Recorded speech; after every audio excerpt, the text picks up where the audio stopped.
bad to us, we are going to do things to you that have never been done before. We the people tell the government what to do. It doesn't tell us. We the people are the driver. The government is the car. And we decide where it should go and by what route to do. We the people are free. And I hope we have once again reminded people that man is not free unless government is limited.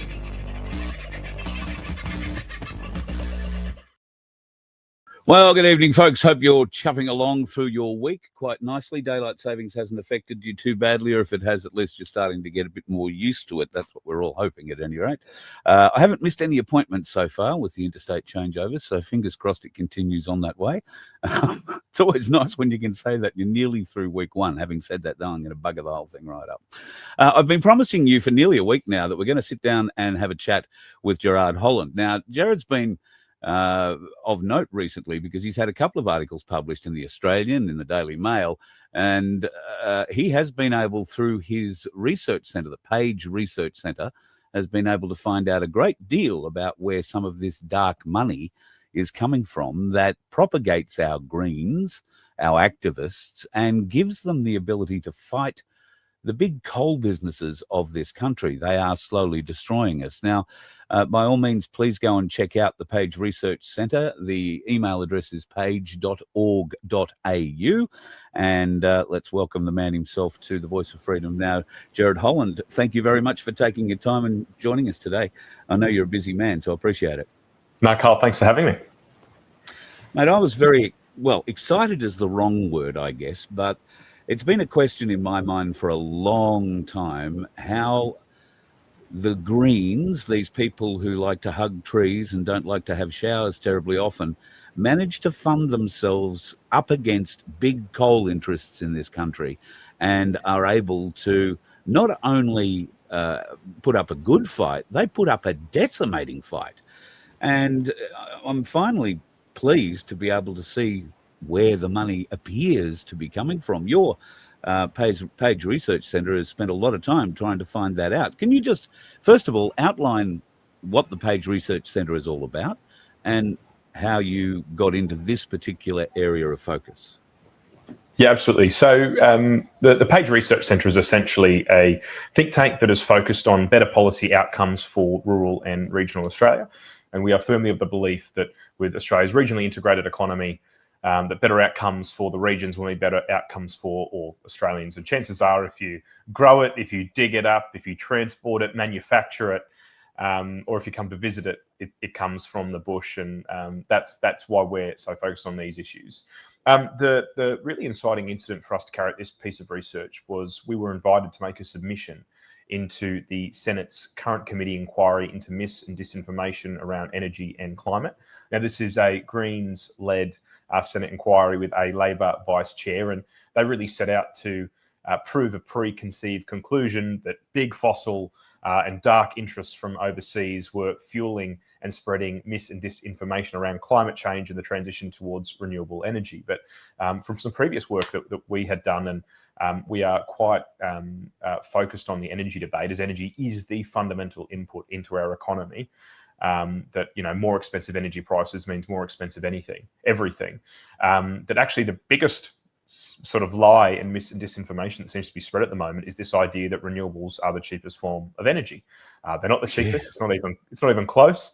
You know, additional coal units on brownfield sites probably looking at up to 4 times cheaper once you factor in the full system cost.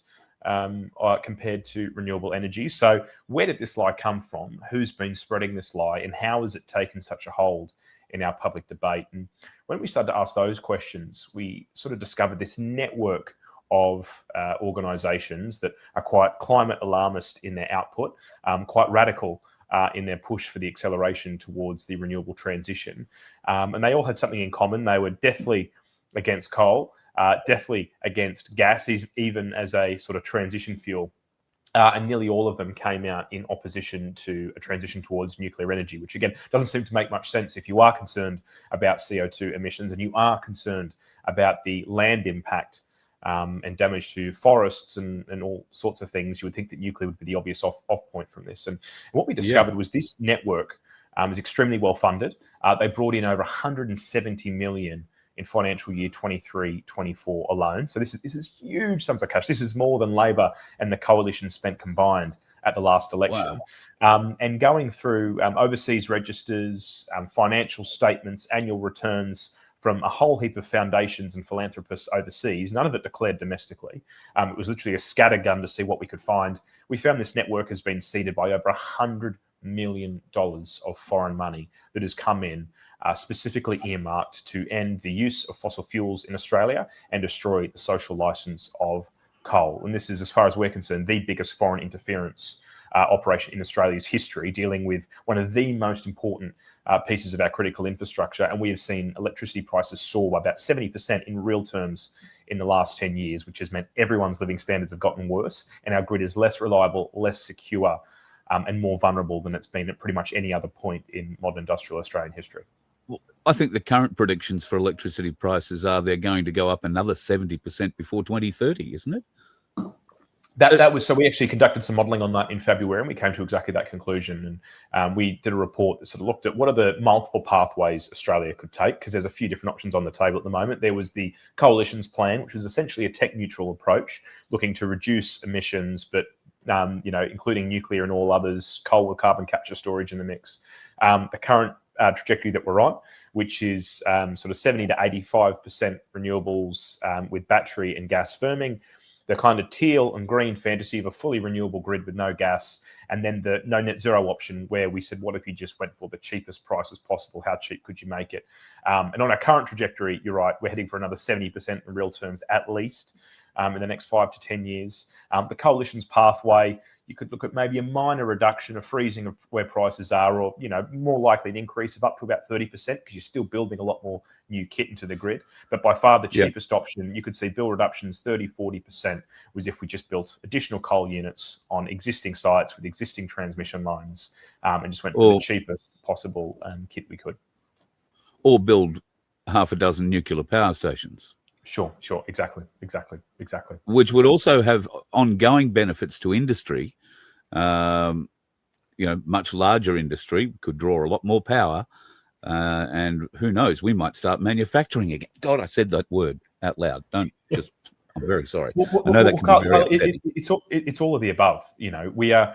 The transition of human development has been more power. And the worry with Australia and a lot of developed nations at the moment, like the UK and Western Europe, is actually frozen, and our electricity demands haven't really shifted in the last couple of years. The US continues to see increased desire for power because they're doing and making and building more things. And if we want AI, if we want data centers, if we want any of that industry here, let alone making cars and having aluminium smelters, we need a lot more electricity. So it's not just enough to keep what we've got going. We are going to need additional units, and nuclear for the next 80, 100 years makes a whole lot of financial and economic sense to head down that trajectory. So $100 million coming in from overseas. We've heard names like George Soros and the organizations that he funds. There was talk that he was behind the Teals and the Greens for quite a lot of time. Could we identify some of this money, for instance, where it's coming from? Because I gather a lot of it will be coming from the players who are invested in the manufacture of the windmills or the infrastructure or the power, the transmission lines that have to be put up. That's where this money is coming from, the people who are actually going to be making the money in the back end. Is that right? So I just stressed the $100 million that we found is not exhaustive. And there is likely far much more money coming in that we haven't found yet. And this is what we would consider dark money. So essentially, organizations like mine and other organizations like Menzies and other think tanks, we're on the transparency register with the AEC, which means that every donation we receive over $15,000 or in July over $1,000, we have to declare that publicly so people can see who our donors are. They know who's contributing to the work that we're doing. But some organizations that are considered third parties and non-political by their nature, they don't have to make these kind of declarations. And so the way this operation works is the international funds come into organisations like the Sunrise Project, which is a charity that has tax deductibility, which is able to receive funds from overseas, but isn't considered political, despite the fact that all of their objects are inherently political in nature. And then this organisation then re-grants this money onto other organisations downstream, be it the Environmental Defenders Office, the Australia Institute, Greenpeace, or for all we know, directly to different politicians' campaigns. Now, this is where it gets hard to trace, is because they don't have to declare it. We don't know what's coming in, and we don't know how they're chopping up those checks and sending them downstream. So what we were able to find is what honest brokers overseas have declared, or because of whatever jurisdiction they're operating in, they have to declare where they're re-granting their money. But some of the big funds, you're looking at the Bulmer Group, you're looking at the Oak Foundation, you're looking at the Sequoia Climate Foundation, and in many ways, these organisations themselves operate as money rinsing foundations, because you give your money to Sequoia anonymously, and then Sequoia then re-grants it, and then by the time it gets downstream to fight some gas project in the Barossa, if that money came from a specific donor overseas, it's passed through so many organisations, it's very, very, very difficult to trace where these funds are coming from. But so we, I'm not saying that he hasn't given. We haven't yet found a link between, say, George Forrest and the Open Democracy Foundation, or Open Society, which I think is the vehicle that he uses. But that doesn't mean it's not happening. But we did find that some of the seed funding to grow this initial movement came from the Rockefeller Foundation, which again is, I think, worth noting for the Australian interest. One of the big interests Australian companies involved in this rollout of particularly those god-awful wind-powered monstrosities that they're dotting across our landscape is Fortescue. And that's Twiggy Forrest. It used to be Fortescue Mining. They took the mining part out, and he's decided to go very green. But the damage that is being done to the Australian landscape to install this infrastructure, I don't think many people are aware of that. Is that something that you studied as well? Yeah, absolutely. It's not something that we've published any work on, but I come from a farming background. I was born and raised in the bush, and so it's something I'm acutely aware of just from a community aspect. These are enormously damaging projects with a land footprint that boggles the mind. To give you a bit of an example, if you want to power 100,000 homes for an hour, so again, not a snapshot in time, we're talking about electricity through time, which you have to look at when if you want to compare apples to apples, not apples to oranges, comparing renewables to other sources of generation. To power 100,000 homes for an hour at peak demand, you would need about 2 school buses worth of coal in your coal-fired power plant. You would need about a tennis ball of uranium in your nuclear power station, or you would need about 3,000 AFL fields worth of solar panels.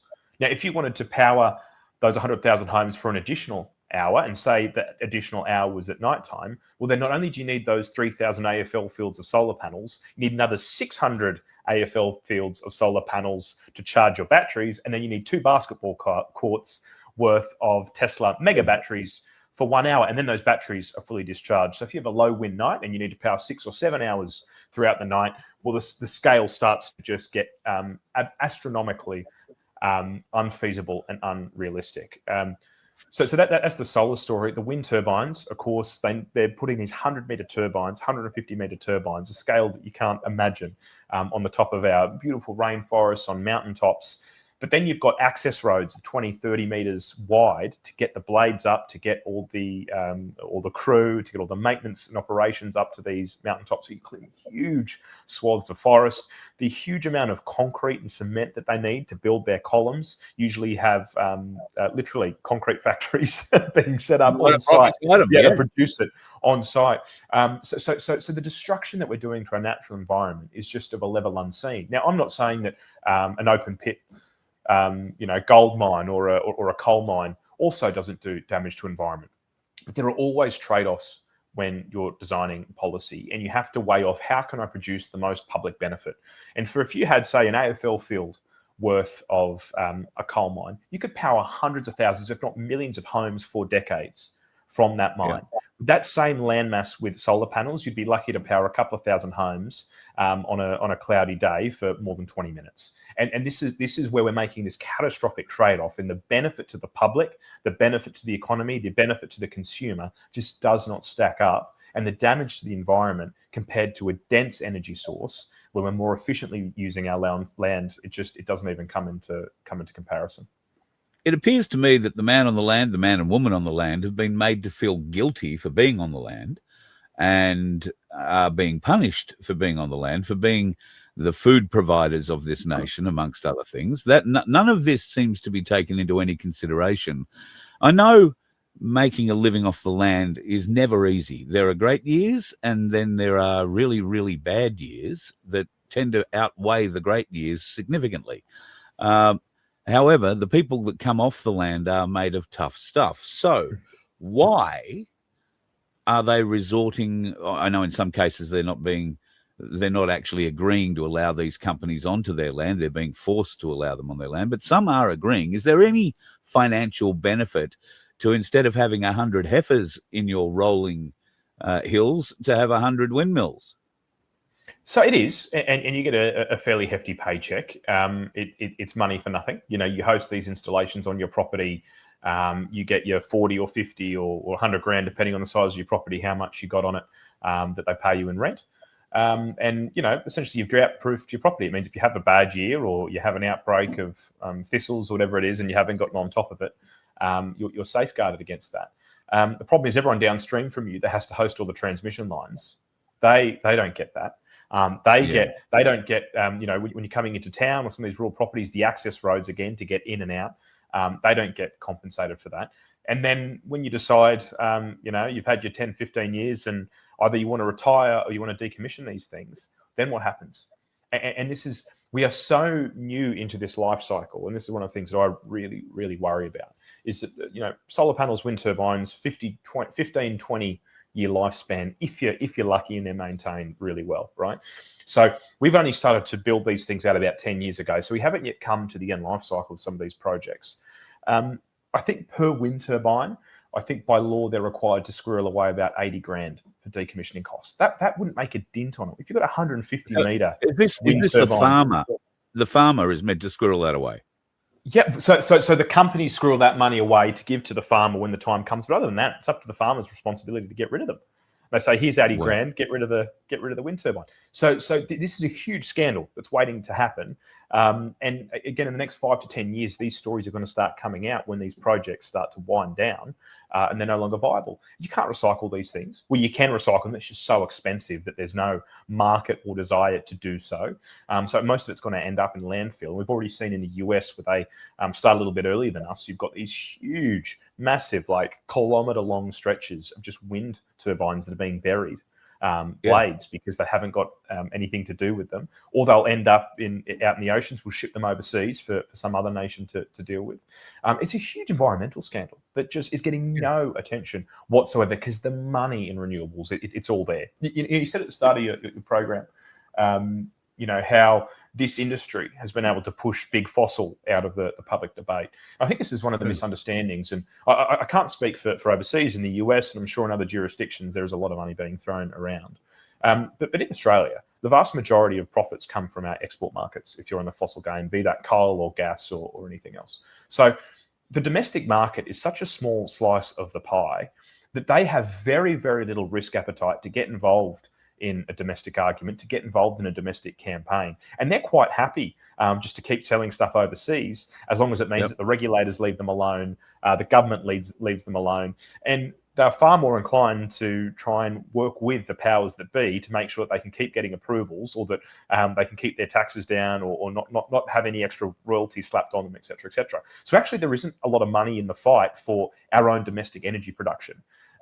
Which part of me wishes maybe there was, because we would have cheaper power prices and we wouldn't have headed so far down this track that we have. All the money in Australia in domestic energy production comes from the renewable lobby. And for a couple of $100 million in activism, they are reaping billions of dollars in taxpayer subsidies under the government's capacity investment scheme. There is no other rort where you can make those kind of returns in any other industry currently. And it is an absolute scandal. what surprises me is that there aren't Labor and Liberal or Conservative businesses wanting to get in on this, because they all like making money as well. They just have a slightly larger social conscience, and I only mean by very, very few degrees. But we've seen since Labor came into power in this country, our energy prices have gone through the roof, whereas prior to that, under Conservative governments, they were able to maintain a certain stability. And I must say, it's been over 50 years since I had to worry about being in a small country town and wondering whether or not we were going to have rolling power blackouts through summer, because we couldn't turn the air conditioners on, or if everybody did, the whole state would go dark. So I'm old enough to remember that there were those times living in the Wimmera of Victoria, where I grew up, and if you were lucky enough to have an air conditioner, you weren't allowed to turn it on in peak summer because the house would brown out. There just wasn't enough power then. But that's 55 years ago. So we're going back to that. So I think there's a couple of things at play here. On the corporate side, we are increasingly a rent-seeking economy, in that you've got your geese and you've got your pluckers, and the pluckers are trying to take as many feathers from the geese as they can with as little hissing and screaming as possible. And we're running out of geese. They're actually producing the value because we've got a surplus of pluckers. And the feather plucker has a son coming up behind him.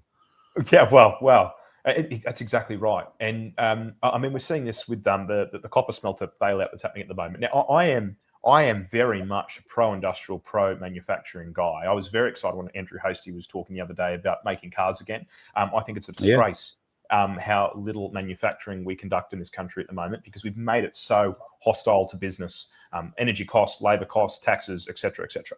At the same time, it is not sustainable that we become an economy where the government just continues to bail out companies that are struggling because we haven't created the business conditions in which industry can thrive.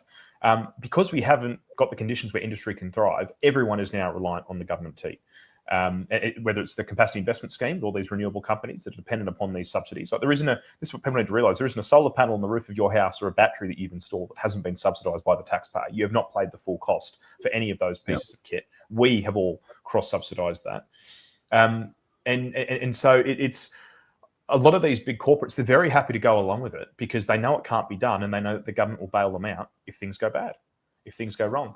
You've got some companies like, for example, AGL, and sure, they've got coal-fired power plants, but they're getting the subsidies on the renewable side.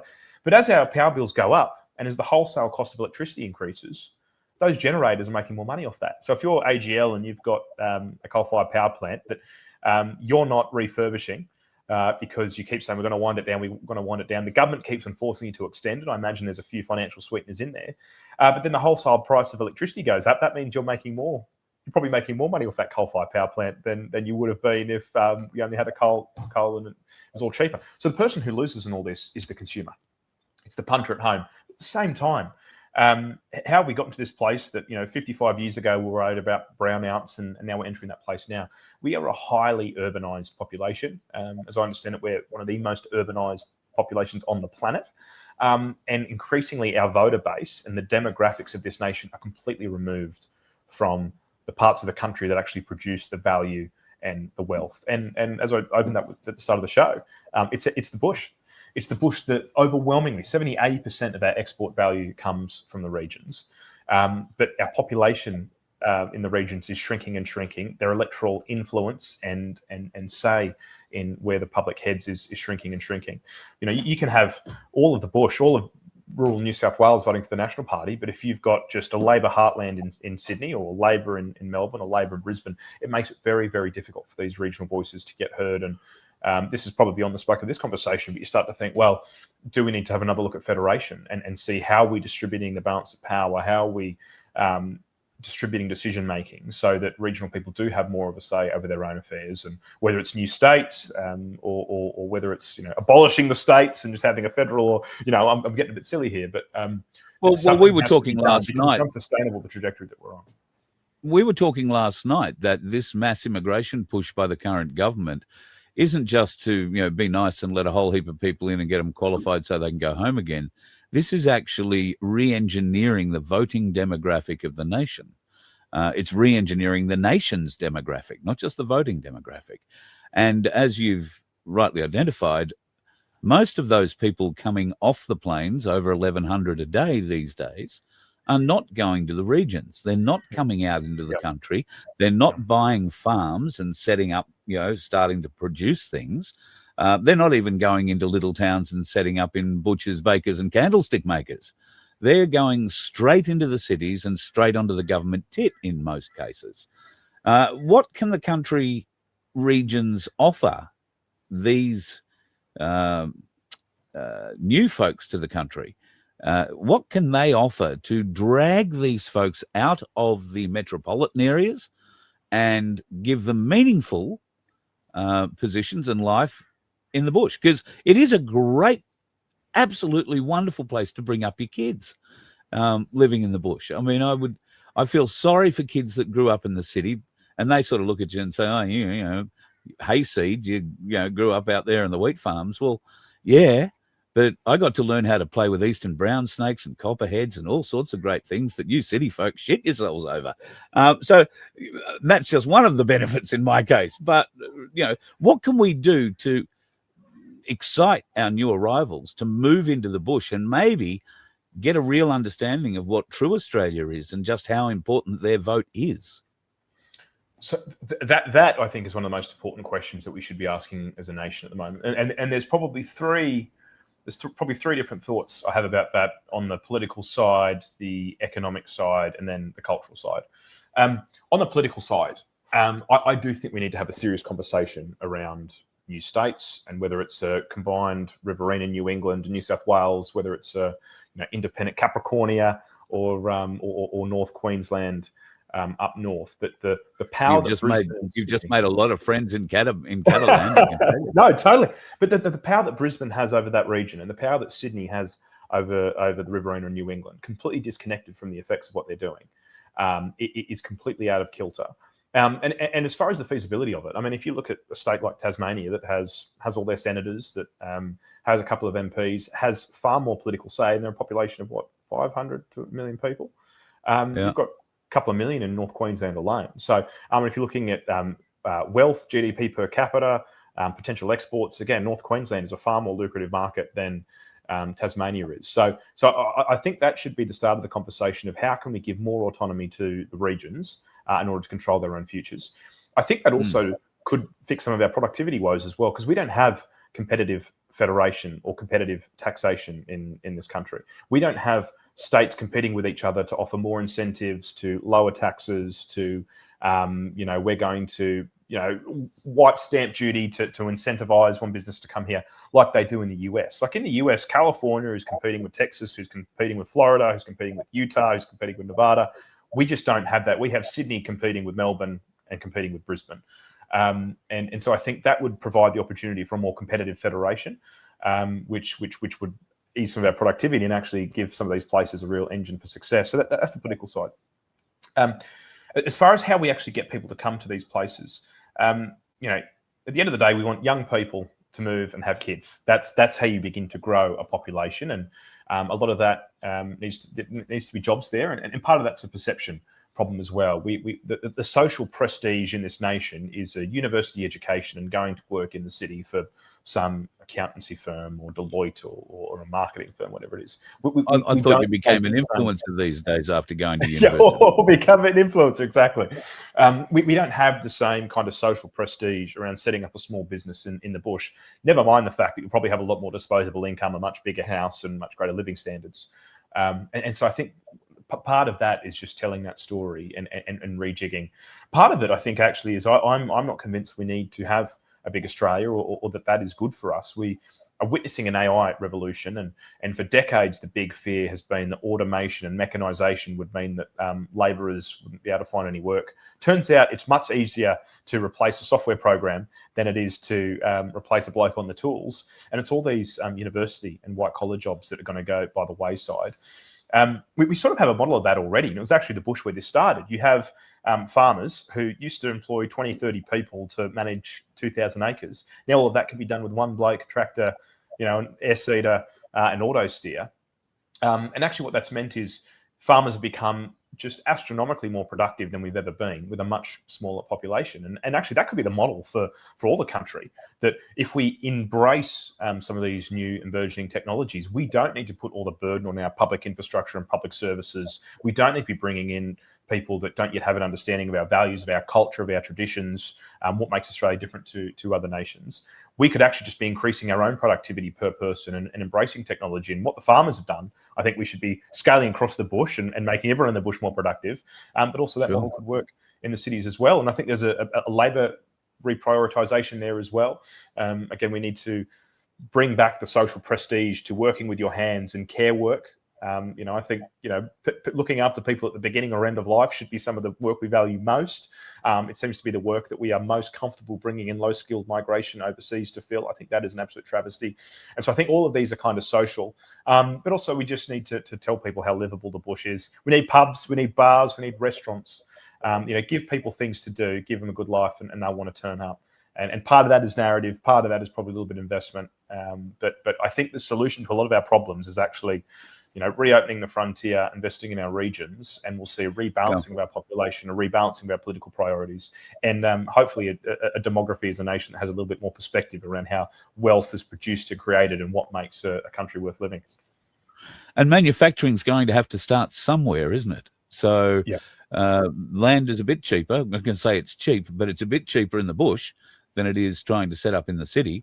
And plenty of companies have already gone to small towns, invested in putting in the infrastructure for their particular business, and 10 years down the track, they are flourishing. They are not just state, but they are industry leaders. And I'm thinking here the likes of abattoirs and milk businesses, that kind of thing. Now, I understand there's a lot of overseas investment in those particular areas too, but Australians, I think, are just about ready now to start investing back in Australia. Now, I think there was some kind of a bond plan many years ago that you could invest in Australia, you could put your hard-earned into, and in return you'd receive this bit of paper that said, at some point down the track, we're going to return this investment to you with a bit of interest. Thanks very much for the loan of your money. Are we at that point again where Australians need to put their hands in their pockets and genuinely, for some sort of manufacturing or infrastructure building projects, and then of course we'd have to make sure we had the right people to manage it? So I would just love to have this conversation around what's the best way to get Australia open for business again. We've become a nation that digs holes and buys houses. And increasingly, we're making it hard to dig holes, and increasingly fewer and fewer people can buy the houses. I think I was reading the other day that the value of our housing stock is like 4 to 7 times our GDP as a country. Like, it's just completely unsustainable. And a big part of that is the house becomes most people's primary investment vehicle. And why wouldn't you? It's a triple earner. It's you get a tax deduction through negative gearing. You can potentially bring in some rental income if you rent it out, but it's also going to increasingly appreciate in value because no government wants to be the one that house prices come down. And because that's where most people's savings is, it means that ordinary mums and dads have literally done what they've been told, who have done what they thought was savvy and intelligent financial advice, and all of that comes unstuck. This is a huge problem, but it means that all of this productive capital that could be, exactly as you said, going in towards infrastructure, that could be going into developing and growing businesses, that could be into the productive parts of the economy, are being tied up in one of the least productive areas you can possibly imagine. I don't believe we have a housing crisis. We have a land crisis, in that people are banking land. Sure, the building code is ridiculous and we could be building more houses, but if you're able to get the cost of a house down from 450 grand to build to 400 grand, you still got another 1.6 million in the land value that can only be attacked if you're starting to think in a different way. Now, it's hard if you're already on the merry-go-round, and that is where 95% of your asset, that's your retirement, that's your savings, it's the little castle that you built up over 30 or 40 years. How do you get off that? But what is clear is that it's completely unsustainable for the future prosperity of this nation that we have such unproductive capital tied up in an unproductive asset. And you're right, I would love to see governments to start to think, well, how could we peel people's money away from their house and put it into other investments? And it's another thing that we don't really talk about much of a nation is risk. Risk is fundamentally important for development, growth, and prosperity, because risk says, okay, I'm going to lay down money, and if it goes wrong, I go bust. But if it goes well, that means that I can generate multiples of what I've laid down. And increasingly, as the public sector becomes one of the biggest employers, I think 50% of Australians are directly employed by the public sector, another 70% indirectly. That is 70% of people have completely de-risked their lives, which means they aren't making those gambles that make those breakthroughs that produce wealth and prosperity that scales of a magnitude. And this, again, is a very, very big worry for us as a nation, is if we aren't taking risks and we aren't incentivized to take risks, if our best and brightest coming through are thinking, I'd rather be a lawyer with Home Affairs Department than start a business or a tech startup or whatever it is, that means that we are not creating the kind of economic conditions that produce wealth and prosperity that lifts all boats. And so we need to bring back risk, which probably means we need to add risk to some of the safer parts of the economy. And we do need to start thinking through, well, how are we using our wealth as a nation? Is it going to the productive parts? Is it going to manufacturing? Is it going to the things that actually build the nation that we live in? Or is it going into house prices that are sitting there making 7-8% returns year on year, but not actually providing anything of value to anyone else in the community? I'd love to sit down and have a talk with you about potential ways that immigration in this country could be used to actually help build the nation, which is ultimately what we want. There are two projects that immediately spring to my mind that we could put people to work on straight away and would have a large impact. Is it the Bradfield project, the bringing the water down from far north Queensland and waterproofing Australia, basically? That would allow us to become the food bowl for the world. There'd be practically nothing we couldn't grow. We'd have enough land everywhere that could be used to grow food on. And the other one is the fast train project across the nation. Now, we're obviously very good at importing people from countries who are very good at hard work. How about we import some German engineers or some Japanese engineers, or these folks who know how to build these very fast trains? Is that the kind of infrastructure the country needs? Oh, look, building anything. I shouldn't say that because actually, what makes your capital go well is not the fact that you're spending it; it's the value that you're producing off the back end. So I shouldn't say building anything. But I think you're exactly right. There's a really interesting, and whether it's migration or whether it's just rethinking our entire education system and the way that we're geared as a nation. A stat that always blows my mind is that in the 50s, Ghana and South Korea were more or less directly comparable. Similar GDP, similar levels of poverty, similar education rates, similar kind of manufacturing and economic output. These are both very, very poor agrarian societies, who've been recently marked by civil conflict. Now, fast forward to today, and obviously South Korea is one of the most influential, impactful economies in the world, and Ghana, God bless them, haven't really gone on that same pathway of development. Stepped up, no. But what that says to me is that actually a sense of civilizational purpose and direction and intentionality around the way that you grow your labour force, you can have an enormous impact on the future prosperity of your nation. So you're exactly right. Why aren't we looking at the, if our elites have decided, or those with the cash in the game have decided, we can't make simple manufacturing anymore. We just can't compete with Chinese sweatshops in India and Vietnam and all the rest. Why don't we try and compete with the Germans or the South Koreans or the Japanese and start looking at high level and niche and manufacturing? Yep. Why don't we actually look at where can we provide value? And again, if we look at our education system, it's for decades now, it's been get everyone into higher education. Well, that's not where the jobs are going to be anymore. And that 30 or 40% of people, oftentimes young men, who went and did an arts degree or a media degree or whatever it is, that probably should have gotten a trade or done a skill or become an engineer or whatever it is. It's those people that can begin to fill these labour gaps. And actually, these jobs pay really well. Yeah. If you want to buy a house and drive a big ute and have 4 kids and go on the weekly holiday, don't go to university. Become a builder. Become a brickie. Yeah. Learn how to Become make a plumber. umbrellas and sunshades. Yeah, Because totally. Yeah. if you listen to the climate criers, we're going to burn to a crisp. Umbrellas and sunshades. Big business in it, I tell you. Yeah, pool floaties. Pool floaties too. Exactly right. Mate, thank you for spending some time with us today. I would like to be able to call on you again in the future and discuss more of these sort of bigger picture items. And I can't commend people highly enough to page.org.au, the Page Research Centre, and some of the articles you and your team are putting together. Do you want to give us a bit of a tease of something you've got coming up that you'll be releasing shortly?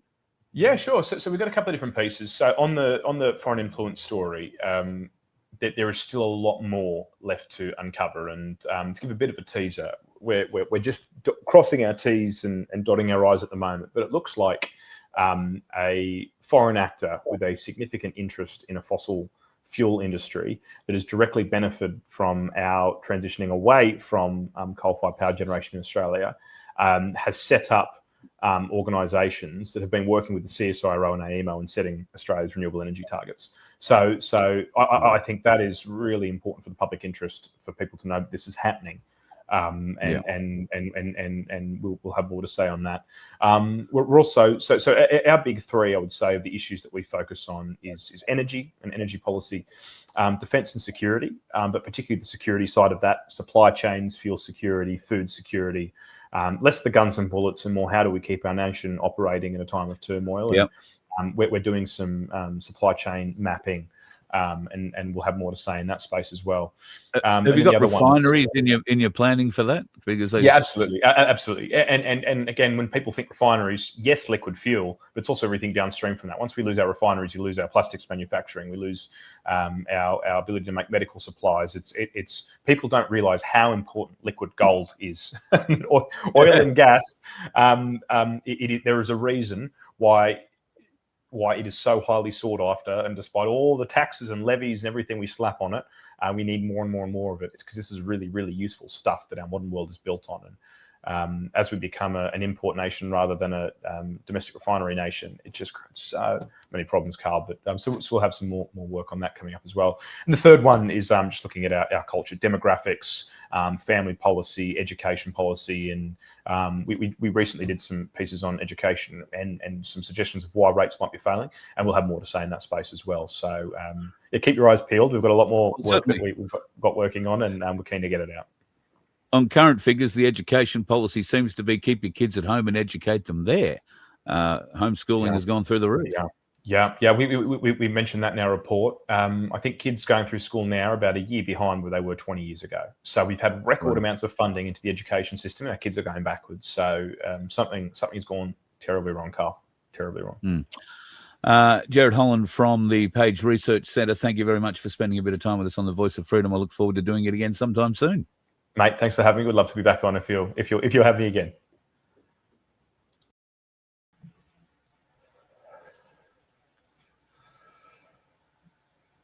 I just thought I'd share that one with you folks. I particularly like, hang on, I'll put my picture up so you can actually see me. There you go. I like that. I've been meaning to play that kangaroo clip for a little while. Thank you to Gerard. We had to catch up early this morning. He's got a young child, so catching up at night is too difficult. Given the family schedule that they've got. So I recorded that this morning, but I found it a very, very interesting chat. And clearly a lot of you did too, found Gerard to be a very interesting and very well-informed and educated young man. So if you haven't already been and had a look, the Page Research Centre is at page.org.au. And you can have a look through just some of the articles that they've already got up there. There are quite a few of them. Doing well. Stu, you're on fire tonight in the chat, aren't you, mate? I don't know. You and your dog. Let's just be glad to say that the dog isn't Navy as well. We'll be all happy about that. There have been so many great comments in there tonight, and I think I'd like to thank Paul, who pointed out that the price of silver went to $76.16, I think it was, or something overnight. And thank you, Paul, for sending me that at the time that it went to $76.09 or whatever it was. I think that was at 3:32 this morning. If my eyes look red, it's because I haven't been back to bed since that message came through. Not because I got really excited and had to get out and, be part of it all. It's just that I woke up then and couldn't go back to sleep. So I'm going to bed very shortly after we say goodnight tonight, I can tell you. But yes, pretty exciting news on the precious metals front. Silver still rocketing away quite nicely, 6,440.05 in Australian dollars, and $74.89 at the moment on the Ainsley silver spot price. Perth Mint's another good one to go and check out if you're looking for spot prices too. I think it updates every 15 minutes or so. Ainsley's, well, it seems to update every time I hit refresh, but I know it updates probably every 15 to 30 seconds during the day when they're working. So those prices are usually pretty much spot on. And there is so much talk that if we break through what for us will be a significant point of about 78 78 Australian, I think it will be. We've already busted through the American $50 mark, and really the sky's the limit when it comes to where gold's going to go if it busts or keeps busting through as it is. There is no ladder to success here because it's never done. Gold and silver have never done this before. So it's all uncharted ground. Now, I caution that this could all stop. It could all go backwards. It could take a backward step very quickly. How much of a backward step? Well, look, I don't think it's going to go back to $32 for an ounce of silver. Put it that way. I don't think gold's going to go back down to, $1,500 an ounce. I don't think that's going to happen. I do think it probably will settle down a little bit in the near future before getting another kick along, probably before Christmas, I would say. And in part, what they're saying before Christmas, if that kick along happens, it will mean that any pause in the market at the moment will be brief, and then the rises will be sharp and significant because they're predicting $100 an ounce for silver before Christmas. Whereas a week ago, they were saying, it's still 2 years away. But they're saying it is not beyond the realms of possibility, and it is not talking up the market in any way to suggest that this is a possibility of $100 an ounce before Christmas. So if you haven't already got some and you're looking at the price now and you're thinking, $75 an ounce, that's a lot of money. You were probably looking at it back when it was $32 an ounce and thinking the same thing. Well, silver has gone up over 60%. Gold's gone up over 50% just this year. And it's showing, neither of them are showing signs of slowing down. So even if you get in now at $75 an ounce, let's say for some silver, if it goes to $100 an ounce before Christmas, that's a pretty considerable profit that you've made per ounce. Is your bank going to be able to do that for you? Better still, if you've got a self-managed super fund or you'd like one, you can probably get a bit more money out of your big super, put it into self-managed super fund and into precious metals, where you can really make some money, much more than you're going to get out of a super fund. So, yeah, go and check that out. Put it in chat. I gather you're talking about the address for Gerard. So, yes, I can. Oh, well, it's actually in the description, so don't worry about that. I won't bother putting it in the chat. It's in the description of the video.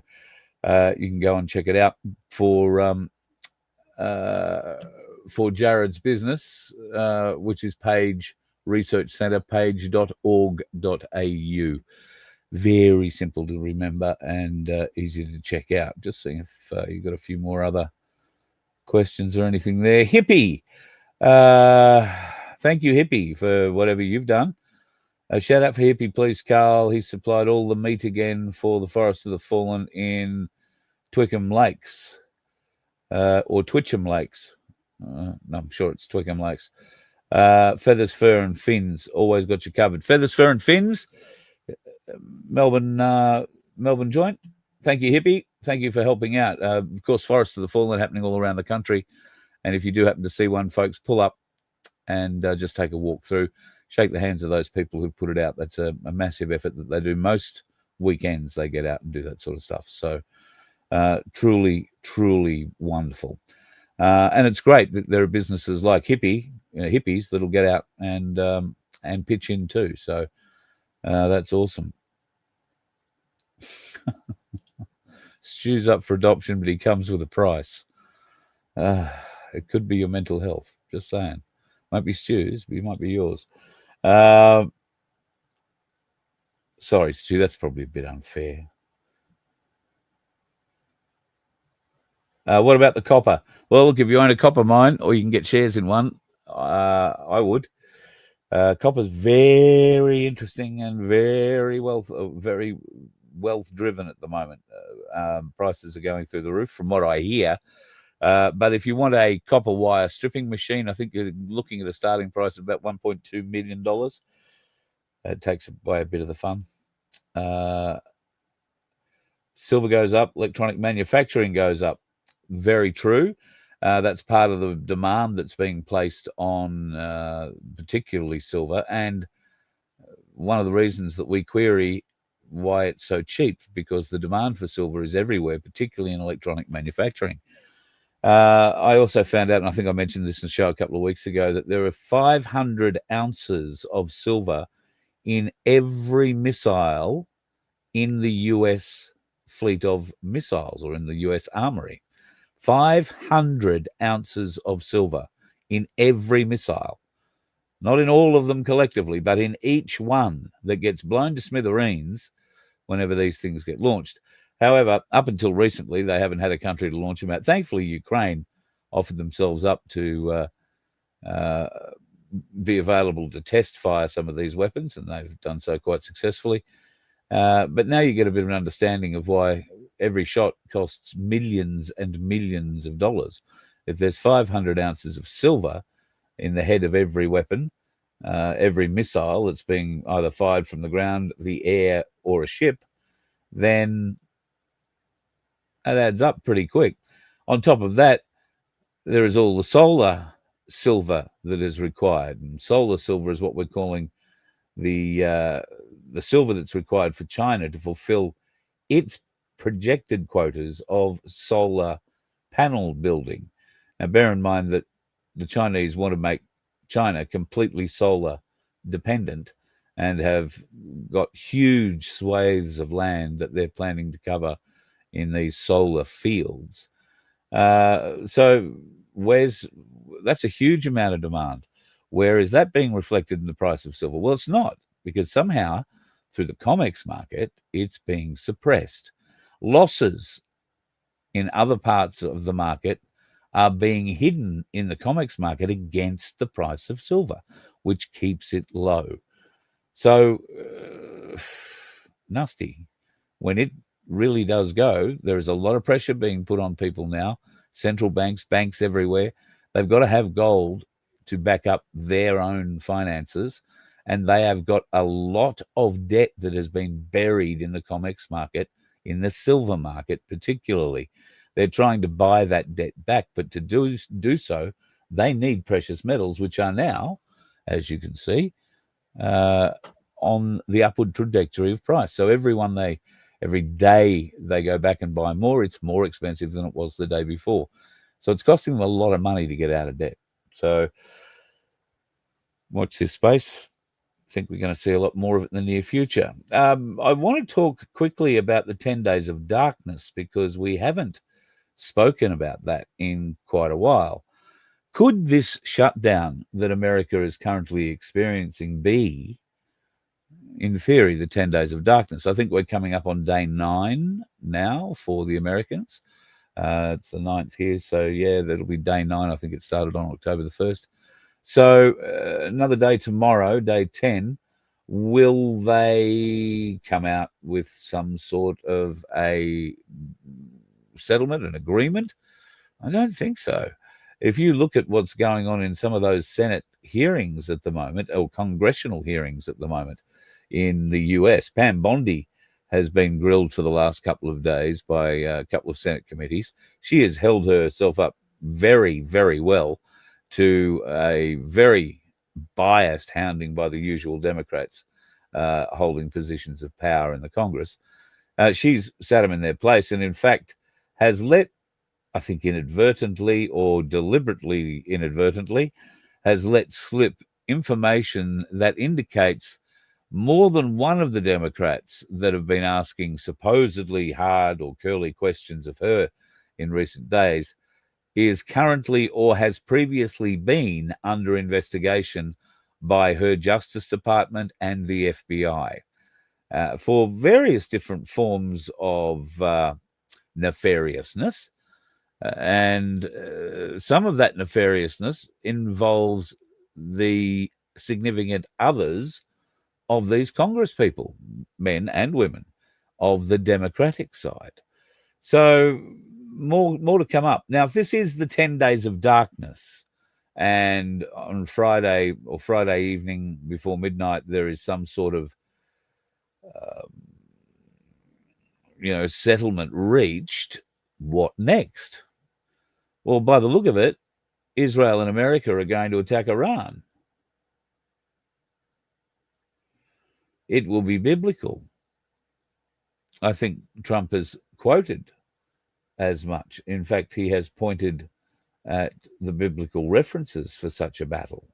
And if he hasn't, somebody else has, and they are certainly out there for you to check. It should be very, very concerning for people.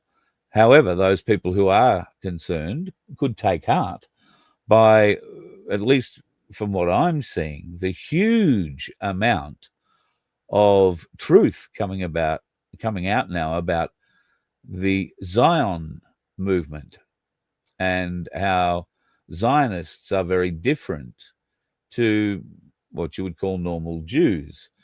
For those folks who don't understand the differences, and I'm going to put this in really, really basic terms, there is Judaism and there is Zionism. Zionism is the pursuit of a set of goals through political means. So they are the political activists, if you like, of a certain sect that have passed themselves off as Jewish for the last couple of thousand years, but are in fact nothing like it. And in fact, there are a huge amount of historical, I was going to say videos, but a lot of them are still pictures that have been animated through, AI to make them more appealing in this day and age, I think. But I have checked I've checked more than 3 or 4. I've checked quite a lot of these things that pop up, and there is reality behind them. So the battle is being waged, both good and evil, on all forms of social media, probably more so than it is being waged in any open way in mainstream media. I could have that completely wrong. I don't remember the last time I watched mainstream media. No, I didn't watch any of the Dead Pig grand finals. I lost interest in watching a bit of inflated dead pig being kicked around a paddock many, many years ago, but I don't blame people for it. Oh, somebody's just picked up on the Zionist thing. Yeah, well, look, there is a lot of new information to people who hitherto in Australia have not been aware of Zionism and wouldn't be able to tell the difference between one form of Judaism and another. And that's because we luckily have been quite isolated down here in Australia, and those, I speak from experience in Melbourne for the Hasidic Jewish community, that you only ever see really on a Saturday. when they're going to synagogue or spending the day doing what they do with their families. And if you're walking around certain areas in Melbourne, Caulfield being probably one of the main ones, Balaclava, that sort of area, Brighton, all very nice areas, can I tell you, then you'll see a number of Hasidic Jews and their families wandering around enjoying their Sabbath. It's what they have been praying for in some cases that is a bit worrying. And that really then depends on whether or not we are looking at a Zionist or a Jew. A Zionist is someone who will come out and say some of truly the most horrendous things. Now, I'm just going to see if I have a video. I think I needed to edit it before I played it. And so I probably haven't put it in. But some of you will have seen a video that has been circulated after Rosh Hashanah, which was just over the last weekend or so. There was a Jewish rabbi, a female rabbi, telling her audience that human sacrifice has always been part of the human existence. We've just called it different names. And that human sacrifice is a necessary thing. The tears that mothers and fathers shed when their babies die and yada, yada, yada. It's a necessary thing because that's what their book teaches them. That book is the Talmud. I'll cut that video down. I do have it. I can put my hands on it now, but it does need a little bit of editing because I've ripped it from somewhere else. So it's all out of size. I'll have that one for you tomorrow night. I think we'll play that. It's quite shocking to hear her words, and this is not an AI generation. It's already been picked up by a couple of other particularly big alt media channels in the US. So fairly horrific sort of suggestions. It is, yeah, the excuses. Well, it's not even an excuse that she delivers. It's a belief.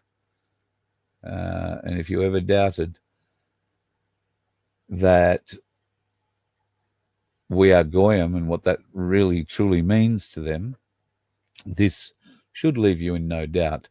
The good Rabbi Finkelstein has made another appearance. I think I shared that on my Facebook page. So if you scroll that back down, you'll be able to hear his full interview where he happily admits how the Jewish nation, and this would be the Zionist nation, has been working for years to feed our own children back to us in our meats, in our sausage, all this wonderful stuff through our hamburger mince. And that's why, and I haven't lost any weight, but that's why I haven't eaten McDonald's in years or any of that stuff. So hopefully you are the same. Because when I read that, when I first found out about that, something happened inside me. You know, like when you are suddenly hit with a terrible truth, like you're informed somebody close to you has passed away, and that stone in the gut feeling where you know that it's true, you don't want to admit that it's true, you'll think of 100 reasons to make excuses of how it can't be true, but it is true, and you have to accept that. Well, that's what I felt like when I found out about what goes into McDonald's meat. It just hit me right in the pit of my rather large stomach and left me thinking, absolutely true. You know, and from that time on, pretty much, it's I've been able to touch and feel that sort of crap from a distance. So yeah. Free AI checker. Oh yeah, Guru's been flashing it around, has he?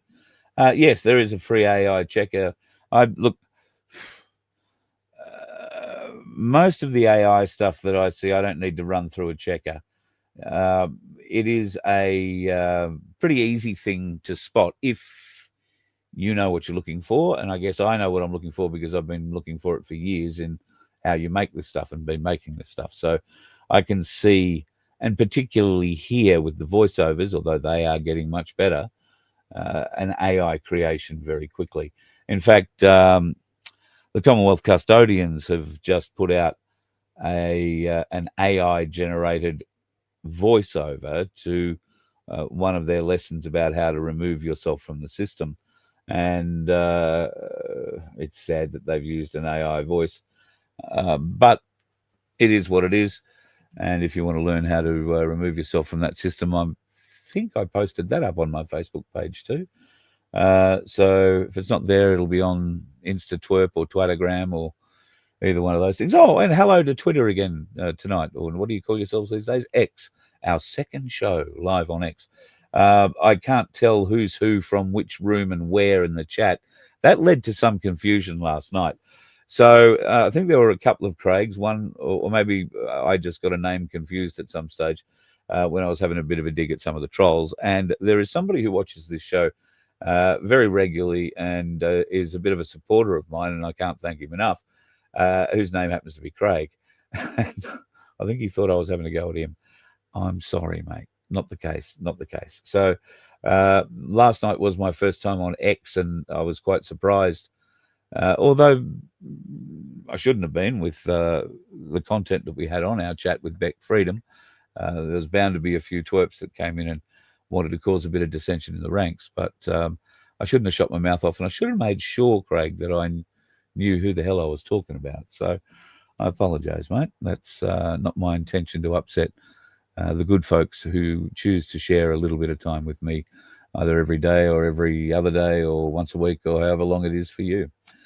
There were a couple of other things I was going to talk about tonight, but I've run over time already, and those things really do stem from the chat that I've just had with Gerard. I thought Gerard was really good. Please let me know in the comments if you'd like to hear more from Gerard. I think he's the kind of bloke we could have something out of at least once a month, and find ourselves greatly informed. And it's good to see, and I would like to do more with his group to help promote the bush and what's going on out there. Good on you, Misha. Geez, you're keen watching old Rumble things. Watching Guru and Kaz discussing Parliament lawn happenings. That must have been exciting. Were there any predictions, and have any of them come true in the last 3 years? That would be my question. Yeah, let's get him on again next month. I reckon we'll absolutely do that. Speaking of people we haven't had on for a while, I think a couple of weeks ago I noticed in the chat somebody said they wanted to catch up with Bob, and we needed to get Bob on again. I'm very keen to get Bob on. Bob has been pretty busy in his own world and in his own personal life. So getting Bob to line up, because he's in a different part of the world to me, time zones are sometimes difficult to line up. And when I did think we might get a good chance last week to catch up, I reached out to him, and he informed me that his father had passed away the day beforehand. And so it'd be a few weeks before he'd be able to come on the show and give us a bit of a hand. So for those folks who are wondering about Bob, yes, Bob is still about, but prayers for Bob and his family on the loss of his dad recently. So very sad. If you could, folks, we would love to wrap up this lottery and give one of you $750 and give somebody else a whole, very, very professionally produced, in this very beautiful blue packet of rounds. This is the Voice of Freedom Byron Bob pack. They are 1/10 of an ounce rounds, and they come in this little 3D printed magnificent thing that our Vince has built, and Silver Fox has done some, but I've run out of yours, mate. I'm not sure if you're printing me anymore or not, but let me know. Very keen to get some if you have. If you would like one of these, folks, we would be very keen and very happy for you to have them. They're a great Christmas gift, and a number of you have bought them for just that very purpose. So we can fulfill a few more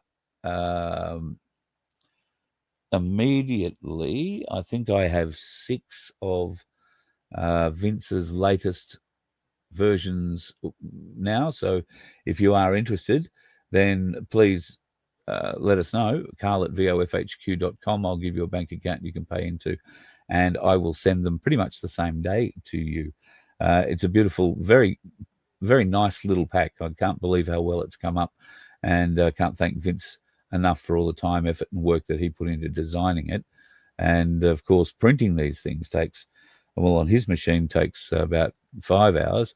I think it's half that time, I think, on Silver Foxes. And Pete from Pinaroo and his young bloke, they've fired up their new 3D printer. And can I tell you, boy, there's some ideas coming out of that little room. We will see something from them in the near future. But I can tell you, in the middle future, Pete was telling me that he has some plans to produce something pretty spectacular out of, now I'm going to get the name wrong, but there is a certain kind of metal, a tin, a zinc, gold, or something like that, which jewelers use. And Pete from Pinaroo, aside from being pretty good at growing garlic and looking after cows and, you know, being a farmer and a pyrotechnician and this and that, and anyway, he has a bit of experience in this area as well.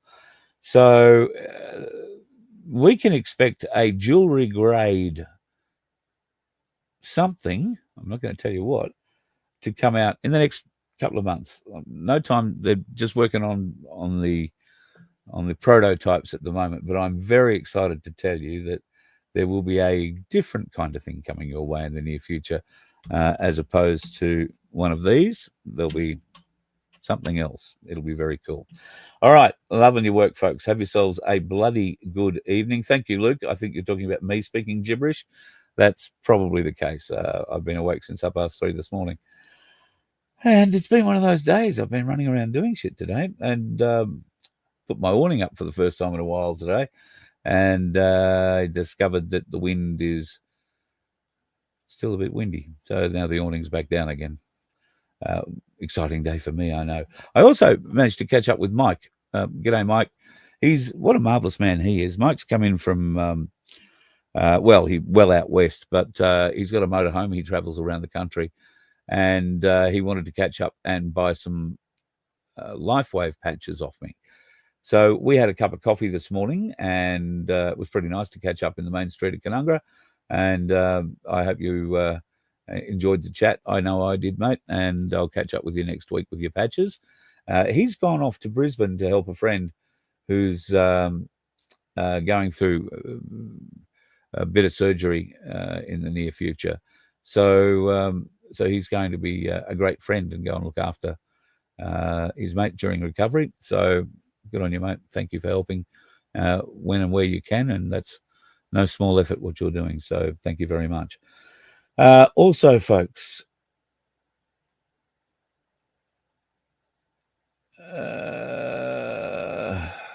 crunch. Yes, that'll be something else we can talk about probably on another night when I can keep my eyes open, and I'll have a little bit more information available on that. But you're quite right. The way that abortion is being pushed on our children these days, and through some of the reports that have been given to our Senate estimates, to the American Congress and their investigations, it's just an horrendous practice.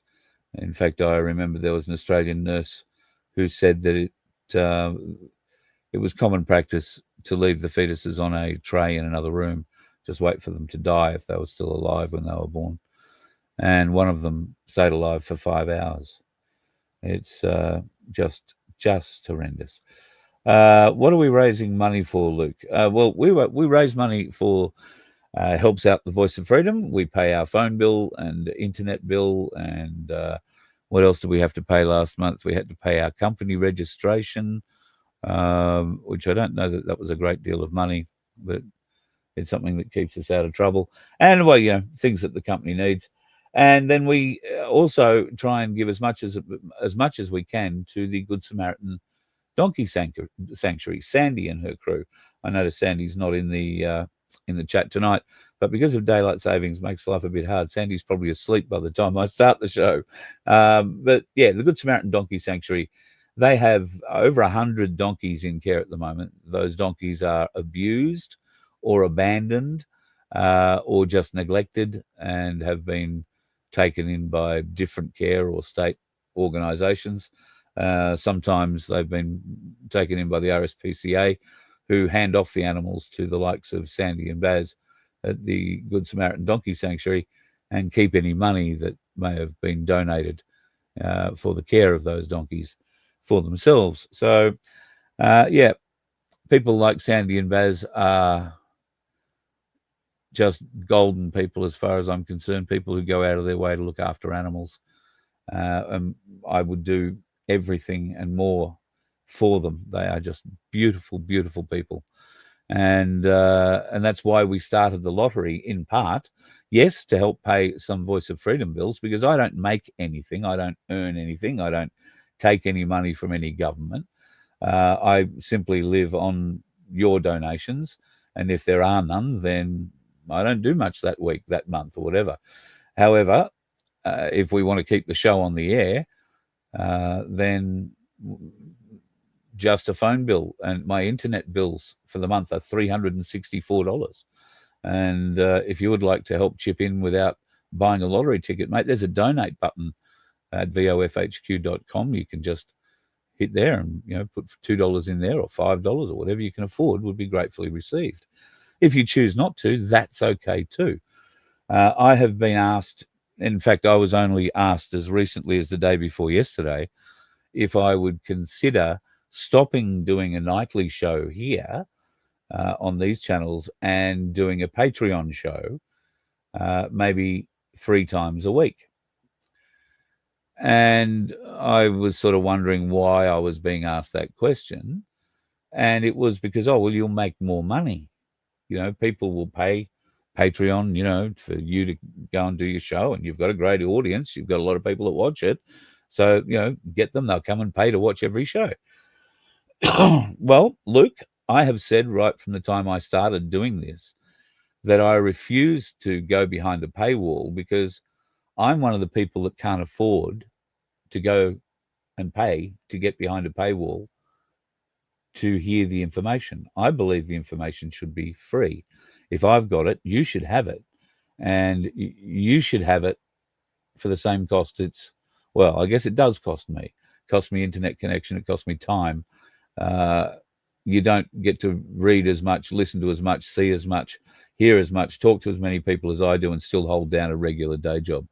Like I said, I got out of bed this morning at 3:45. I started listening to and watching live stuff out of the States then.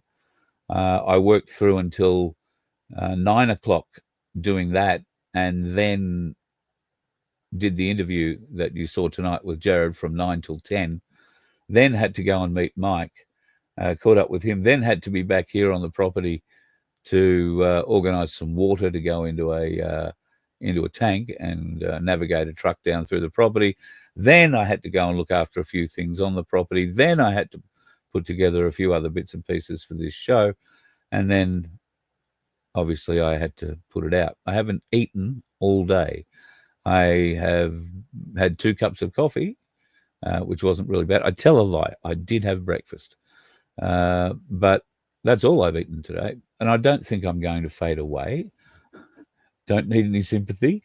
That's just how it's been. So I'm sorry. Yes, I do a lot. I don't get paid for any of it. And I guess I live or die on the quality of what you good folk think we're doing here. And I hope you get some benefit out of it. I know you get some benefit out of it because you send me emails and you pull me up in the street. And when I'm on the road in the bus, we talk about it. And I'm blown away, constantly blown away by the people who come and tell me the varied reasons of why I make a difference in their life. And I'm honoured, beyond honoured to be in this position. So thank you for that. And if I do give you some help, if it's the sound of my voice, a calm voice when all around them are screaming, then great. That's what I want my voice to be, because my voice can be your voice. It's that simple. That's what this place was always set up for. For those folks who might be a bit shy about using their voice, let me be that voice for you. All you got to do is contact me, carl@vofhq.com. If you want one of these, let me know. I'll send you the appropriate details. They're $130. Well, Vince hasn't told me not yet, so there's still $130 plus $14 postage. And like I say, I can do 6 or 7 of them straight away. If you are interested, and that'll just about see me out of my stock of Byron bulbs too, just between you, me, and the gatepost. Tomorrow night, one of the things that I want to talk about will be what to do with these new Australians coming to our land. People seem to be up in arms about mass immigration, and I agree. The way it's being done currently is awful. But what other ways could we approach this? What other ways could similar objectives be met, but better outcomes for the nation be had? This is an idea that I have had 20 years ago. In fact, now that I think about it, probably 20 years ago, over 20 years ago. And I threw it around at the time. I had somebody in my life who turned out to be a thieving arsehole of an accountant. But, sorry, did I say that out loud? He was also very close to the Liberal Party. And I thought there might have been a way into the Liberal Party with this idea to give them a platform on immigration. However, that's when I really got an idea of how the politics behind the politics actually works.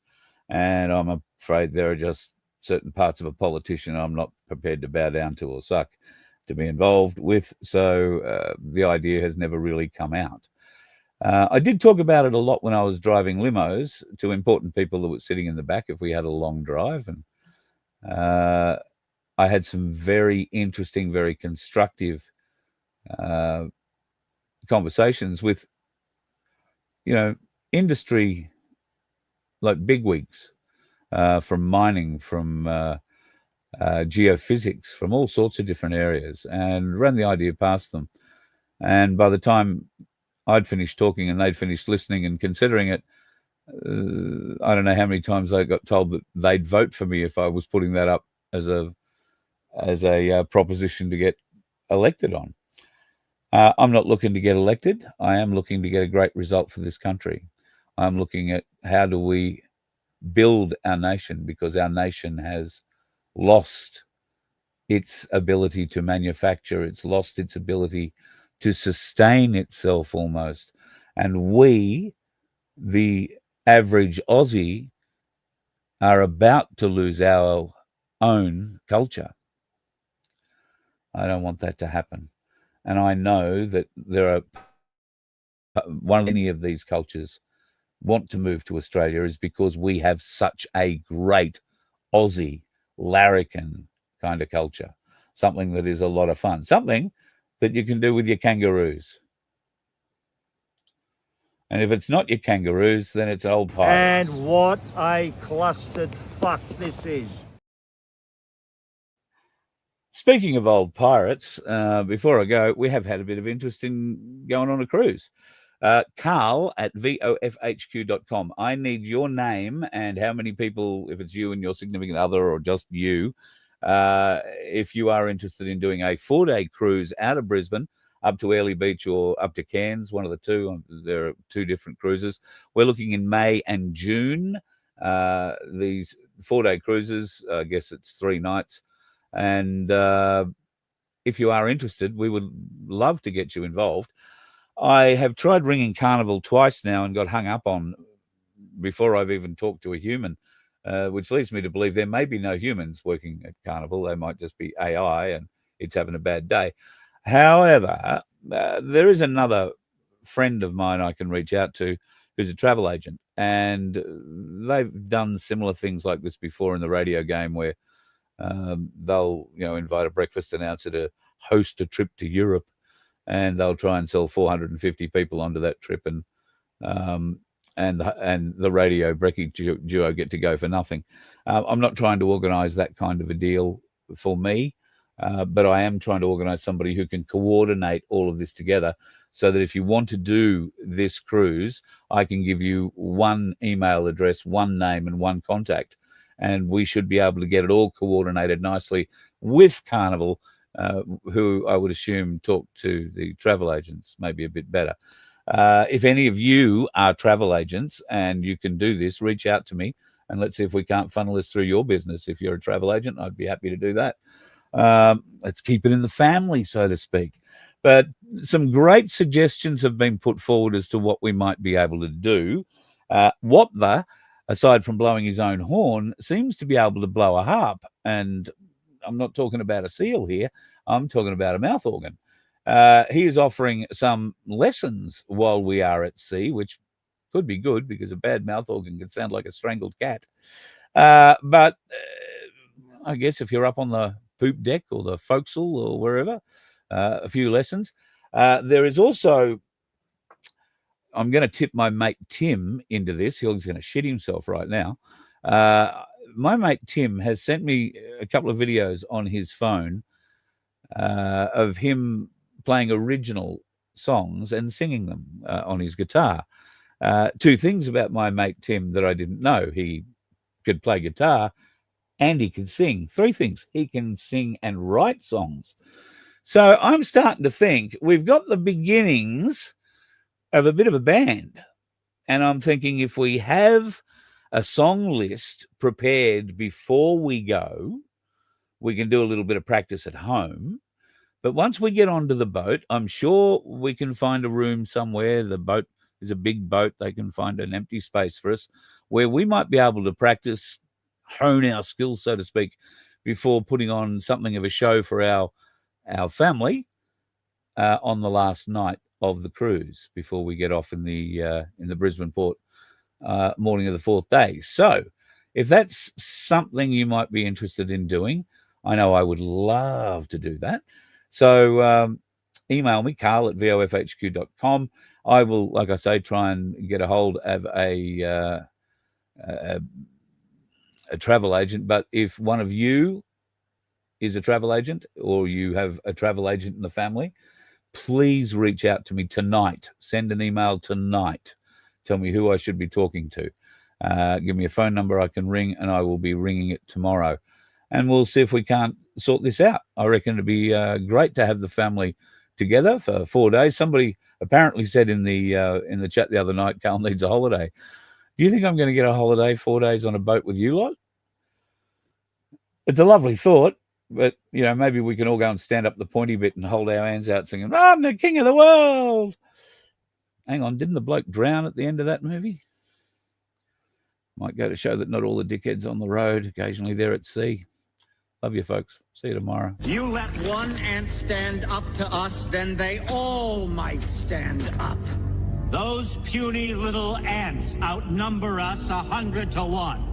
And if they ever figure that out, there goes our way of life. It's not about food. It's about keeping those ants in line. That's why we're going back. Does anybody else want to stay? Let's rock!